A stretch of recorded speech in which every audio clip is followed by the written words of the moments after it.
সুপ্রিয় দর্শক, আপনারা দেখতে পাচ্ছেন একটা বক্সার মেশিন। এখানে আমাদের ছোট ভাইরা আছে, ওরা বক্সিং খেলবে, খেলে যে 1000-এর মধ্যে উঠাইতে পারবে তাকে 500 টাকা গিফট করা হবে। এর মধ্যে আছে যে বাদশা, আমাদের সকলের প্রিয়, 99 তারপর আছে এই যে নুয়ান, আলামিন, 4 জন অংশগ্রহণ করবে। আমরা দেখবো কে কতটুকু উঠাইতে পারে। ঠিক আছে।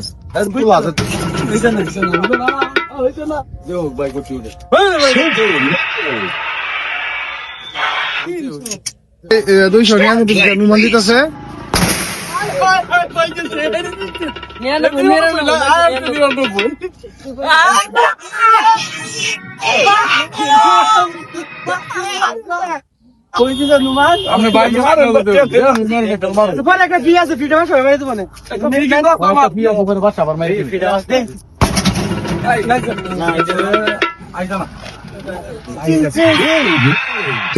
দাও